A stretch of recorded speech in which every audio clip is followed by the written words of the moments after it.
Alors Laurent, eh bien, merci de prendre le temps de venir répondre à quelques questions sur les vidéos dans les MOOC. Merci à toi pour l'invitation.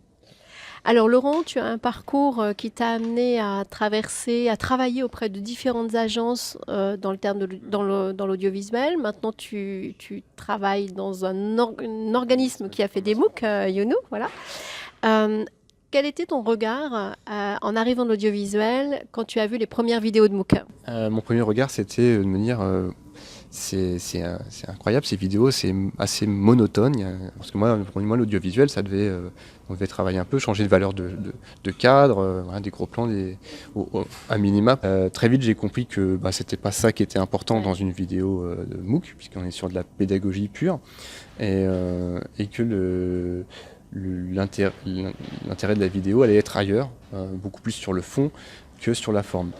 Alors si on continue, si on vient sur le format vidéo MOOC, quelles sont les complexités particulières que tu vois sur ce format-là ou les singularités de ce format-là pour toi? La première complexité, c'est qu'il faut qu'elle soit très rapide.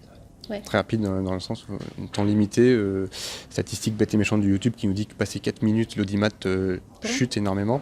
Donc voilà, arriver à être concis, à délivrer son message en 4-6 minutes pour des gens qui font des courses, c'est très compliqué.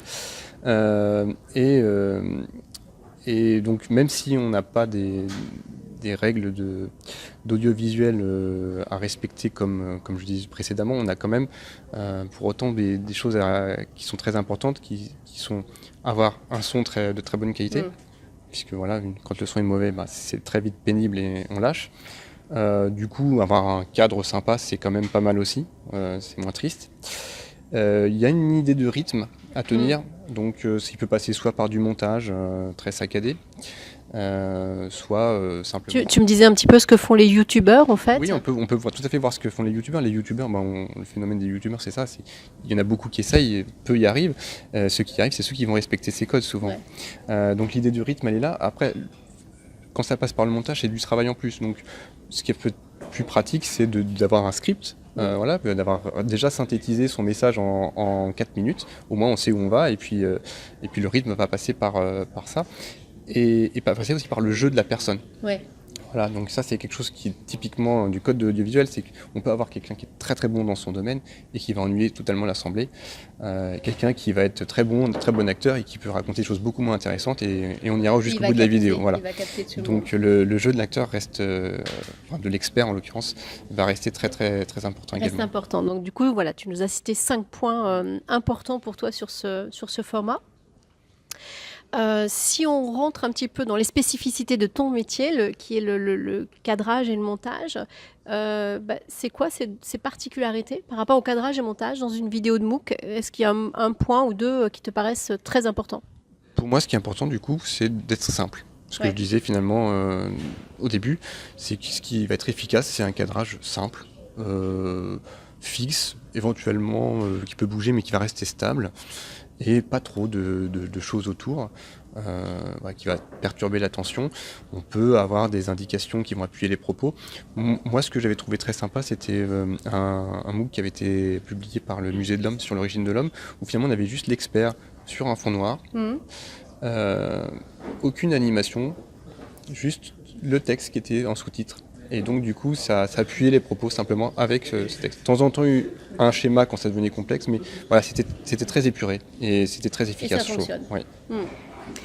Et peut-être pour terminer, et pour mélanger tes deux expériences, en fait, est-ce que tu as vu dans la veille que tu peux faire en audiovisuel de façon large, des choses qui pourraient être des innovations aussi en termes de MOOC? Est-ce que tu as vu des formats particuliers qui te paraissent intéressants qu'on pourrait essayer? Moi, j'avais été assez vraiment bluffé par ce qu'on appelle aujourd'hui le web documentaire. C'est apparu il y a quelques années, mais c'est pas encore hyper répandu. Ça utilise tout ce que le web peut offrir, en digital. Donc, Moi, je pense notamment à un site qui s'appelle Le 4 heures qui propose en fait des reportages qui vont nous immerger une vingtaine de minutes. Donc il n'y a Ouais. aucune pub, voilà, on sait qu'on est parti pour 20 minutes, on va scroller sur une page et puis au fur et à mesure qu'on scrolle, beaucoup de choses vont se passer. Il y a alors, du texte, mais il y a aussi des sons qui vont se lancer, des vidéos, des fois on va nous demander de cliquer, de participer, voilà. Ça utilise aujourd'hui vraiment tout le potentiel du digital. Faut pas oublier qu'une vidéo dans le MOOC, c'est un moyen seulement parmi tant Mm. d'autres de faire passer un message. Et ça doit faire partie de cet écosystème du digital. On peut aujourd'hui sur YouTube rajouter une couche HTML qui va bloquer la vidéo à certains moments et une action de l'apprenant va être nécessaire pour continuer. Voilà, on pose une question, on peut même intégrer des quiz directement dans la vidéo et c'est après que l'apprenant ait cliqué qu'il va se passer quelque chose. Donc on rend vraiment l'apprenant acteur. Ça, c'est très intéressant. Il y avait un autre exemple, c'était des vidéos, des fois des films dont vous êtes le héros. Donc, bon, ça, c'est beaucoup plus compliqué à développer, mais voilà, on rentre vraiment là dans l'histoire de la gamification, Mm. qui, pour moi, est un aspect très ludique qu'il faut utiliser dans la vidéo pédagogique. Bon, eh bien, écoute, on va voir si dans les mois à venir, et le format web documentaire et le format cette vidéo dont vous êtes le héros émergent. En tout cas, ben, merci d'avoir pris le temps de venir répondre à quelques questions et puis à très bientôt. Très bien.